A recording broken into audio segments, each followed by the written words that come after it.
Do Black Lives Matter in American newsrooms? I'm Scott Ott, and this episode of Bill Whittle Now is brought to you by the members at BillWhittle.com. Bill, there is an opinion piece in the New York Times on June 23rd by a Wesley Lowery, a two-time Pulitzer Prize winning journalist who also apparently works with 60 Minutes.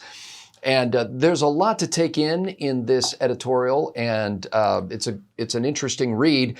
But the thrust of it is that the American journalism industry is as far behind as any other entity in the country when it comes to racial justice. Specifically, he says that Black journalists are now, in the wake of George Floyd's death and these protests, are now airing years of accumulated grievances, demanding an overdue reckoning for a profession whose mainstream repeatedly brushes off their concerns. And the upshot of it is, he says that for some 50 years, Black journalists have said, you should hire more Black journalists and you should respect their opinions. You should pay them equally with their colleagues. Bill, it again comes as a shock to me, just as it does with the fact that some of the worst kinds of racism are happening in democratically run cities, that the journalism industry, so to speak, may have a serious race problem. What do you make of that? Why are democratic institutions such cesspits of racism? Must go back to their founding principles, I guess. How so? Well, the Democratic Party, as the whole slavery issue reached a boil going into the 1850s and 1860s, was a Democratic Party that was the party in favor of slavery. The Republican Party was invented from what was left of the Whigs in order to be an abolitionist party. The Republican Party was formed to get rid of slavery. And when the Civil War happened, the Civil War was kicked off by the fact that a Republican was elected. And the Democratic politicians in the United States, most of them left. The Confederacy was the Democratic Party off on its own. And then after that, it was the Democrats that started KKK and Jim Crow. It was the Democrats that turned hoses on Black kids trying to go to school and all the rest. The Democratic Party believes in control and in control of people's lives. They are, as comparison to the two parties, and there's a big difference between Republicans and Democrats versus progressives and conservatives, but with that said, of the two parties, they're the ones that are the most collectivist. They want to tell people what to do. And the easiest way to tell people what to do is to make them dependent on you. If they depend on you, if they are in fact owe their entire lives to you, then you have to listen to what they say, whether you like it or not. And so the Democratic strategy with Lyndon Johnson was realizing that as Black Americans are becoming more and more successful and they had more and more to lose and more to pay in taxes, that's not good because then they're going to vote Republican. So the entire Lyndon Johnson strategy of basically issuing massive government handouts to keep Black America dependent on the federal government and therefore voting Democrat is how we got into this situation. And this is built into the Democratic worldview. The Democratic worldview is basically a philosophy that says that we are the ones who are the most considerate of Black people and the Republicans are racist. And then everything that they do is racist on its face. It's racist to say that Black kids can't do as well as white kids and then should have college scores. Scotty, of all the things I've heard in the last since the George Floyd thing, the one thing I think that stood out for me as a moment of absolute heroism, and I don't know what else to call it in an age of peer pressure. It may not be physical courage, but it's certainly moral courage. There was a professor who was threatened to be fired because he refused to grade Black students on a less rigorous scale. He refused to say, well, if it would be a white kid's paper, you should give it a C, but if it's a Black kid, give him an A. He just wouldn't do it. And that kind of moral courage is what stops the Democratic Party in its tracks. They are dependent on this. If they don't get 85% of the Black vote, they don't win, ever. And so in order to cover their policy of telling people what to do, this is how they're wired.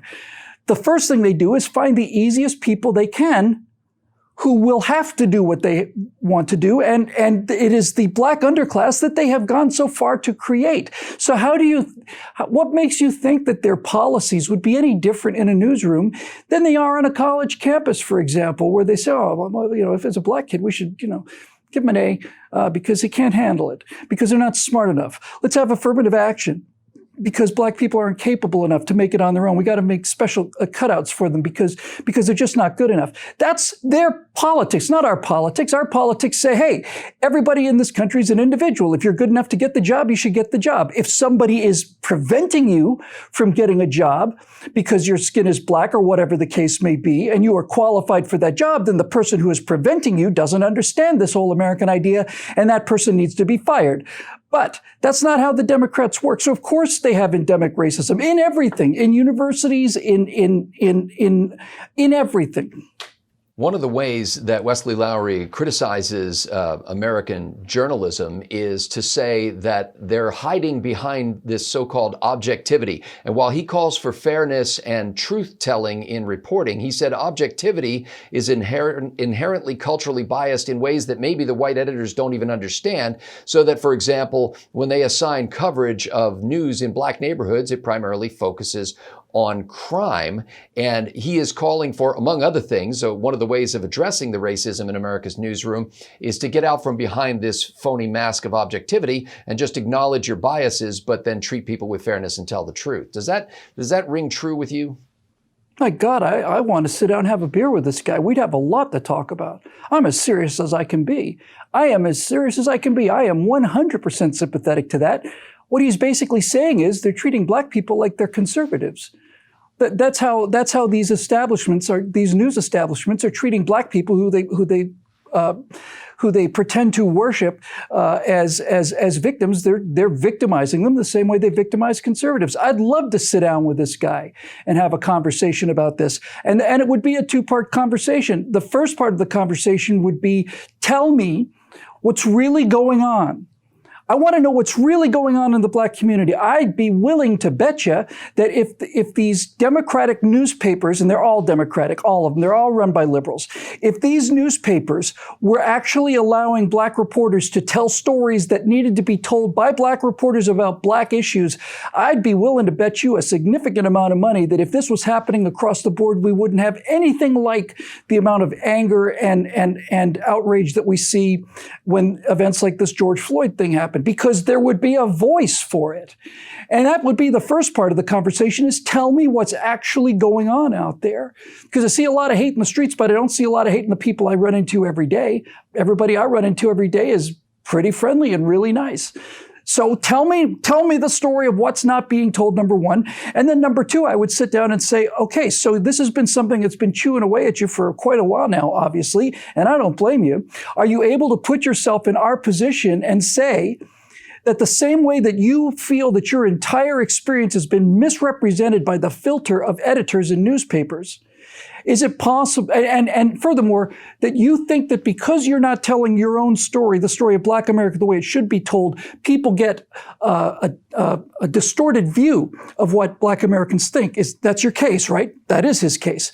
I'd say, can you then not understand how it's at least theoretically possible that your view of conservatives is colored by the exact same people who are depriving you of your voice? Is it not possible that everything that you've been told about us is as wrong as everything that you've been forced to tell other people about your stories? Is that not at least possible?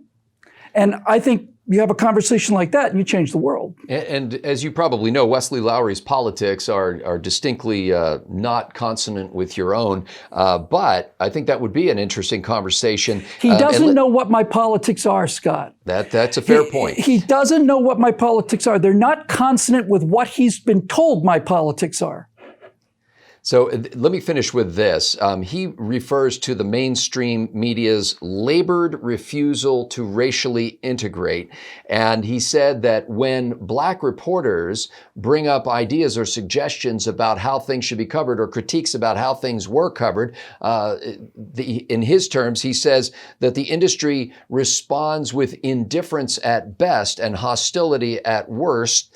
And he acknowledges that other minorities receive the same sort of treatment in the journalistic capitalistic enterprise, and that those people kind of get muscled out, and so they never get a chance to rise to positions of leadership, and so the stasis of phony objectivity continues to reflect a coverage of the Black community that is the way we see it, but is not the way he thinks it is. Boy, I hope somebody who's watching this episode can get this episode to him. I'd really like for him to see this. The flip side, not even the flip side, it's really the psychological driver of the editorial board that is depriving him and his community and all of the other Black reporters, not only of their viewpoint, but depriving them of their dignity. The people that are in those positions want a reward for being perceived as the dispensers of justice and virtue. And the reward that they want is they want the recognition for it. They want the recognition. It reminds me of back in the day, 15 years ago, it's hard to believe now. Remember during Hurricane Katrina and wasn't it Sean Penn got a boat and went out to rescue people because George Bush wouldn't, and there were 4 camera people in the boat and the boat couldn't hold any people, that kind of thing. He wanted the reward. They want the reward. So the answer to your question is simply this.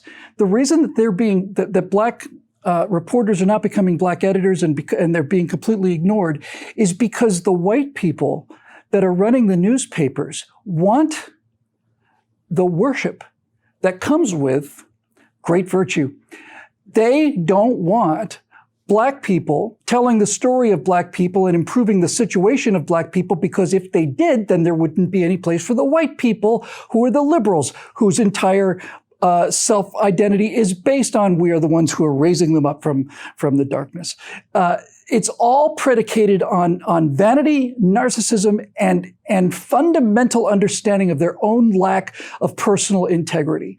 And people who have personal integrity, people who have a sense of character and who are relatively secure in themselves and feel that they're good people, don't have to virtue signal all the time because we got nothing to prove to anybody.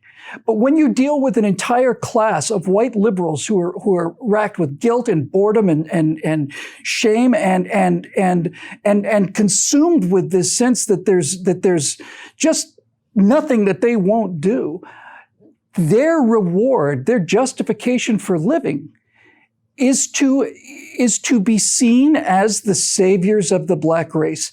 It is emotionally identical to the idea that Leonardo DiCaprio flies around in a corporate jet to attend global warming conferences.